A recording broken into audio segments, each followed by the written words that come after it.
Hello. As the technology becomes more mobile and real-time, we are able to access a wide range of entertainment and information.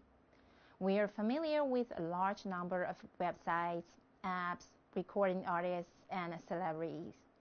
Because we spend so much time with media, they deserve to be studied, analyzed, and scrutinized. It's important to understand how the content and the rate at which we consume it impact our lives. This is where media literacy comes in. The California-based Center for Media Literacy defines media literacy as a framework to access, analyze, evaluate, create, and participate with messages in a variety of forms, from print to video to the internet. CML also notes that media literacy builds an understanding of the role of media in society, as well as essential skills of inquiry and self-expression necessary for citizens of a democracy. Researcher James Potter proposes media study is a continuum, not a category. For example, you are either a university student or you are not. You are either a Chinese citizen or you are not. In contrast, media literacy is best regarded as a continuum, like a thermometer, where there are degrees. No one is fully literate or completely illiterate. A person's level of media literacy depends on the breadth and depth of their perspectives on media. This is determined by their knowledge structures. People lower in media literacy have fewer, less informed perspectives on media. They are less able to appreciate the advantages of media and protect themselves from risks, and less inclined to use and develop their weaker media literacy skills. The Center for Media Literacy developed 5 key media literacy concepts and questions. The 5 key concepts are: first, all media messages are constructed. Media messages are not reflections of reality or objective truth. They're deliberately created or constructed by people, making choices about how to convey information through media. Second, media messages are constructed using a creative language with its own rules. Different forms of media use various creative techniques, styles, codes, and conventions that impact the message being conveyed. For example, camera angles in films, rhetorical devices in speeches, editing in magazines and photos. Third, different people experience the same media message differently. The same media message can be interpreted differently based on an individual's unique lived experiences, beliefs, backgrounds, and attitudes. Their interpretation is influenced by their personal context. Fourth, media have embedded values and points of view. All media messages inherently communicate a certain perspective and a set of values, intentionally or not. There are always views and ideologies represented in the choices made when constructing the message. Fifth, most mainstream media aim to make profit and or gain influence. This affects what messages are produced, how they are constructed, and what perspectives they represent. Understanding the profit motives behind media creation is important. Based on these concepts, the Center developed 5 key questions to ask ourselves when doing media. First, who created this message?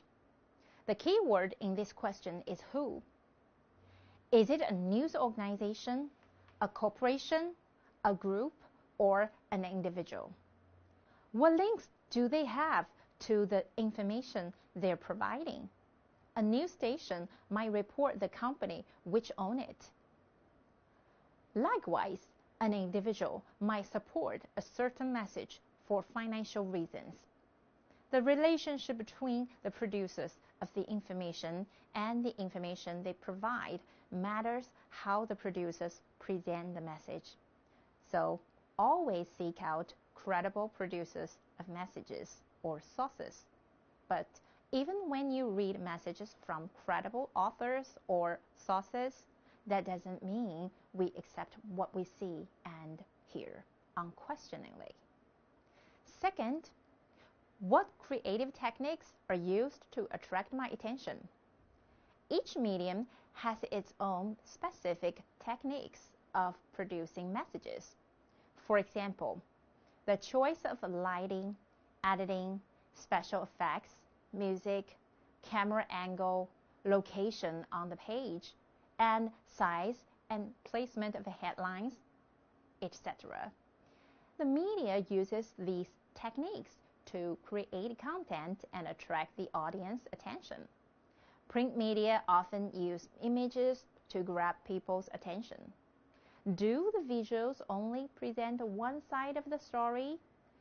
Films often use special effects to grab people's attention. Is the special effect designed to provoke a specific reaction? What is the reaction?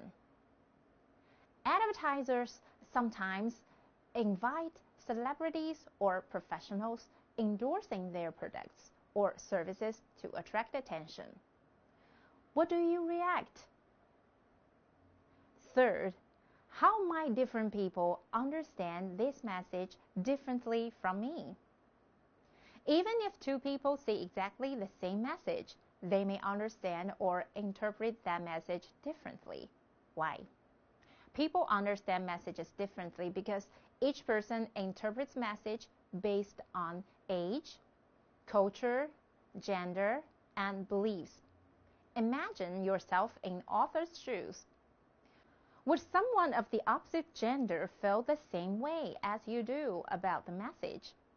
How might someone of a different race or nationality feel about it? How might an older or younger person interpret this message differently? Was this message made to appeal to a specific audience? Fourth, what values, lifestyles, and points of view are represented in or emitted from this message? Even content providers that try to present information objectively can have an unconscious slant. Because people with different value, lifestyles, and points of view present or create a message differently. Think about a middle-aged single woman. One media message may say how great the woman's life is, whereas another media message may say how awful her life is.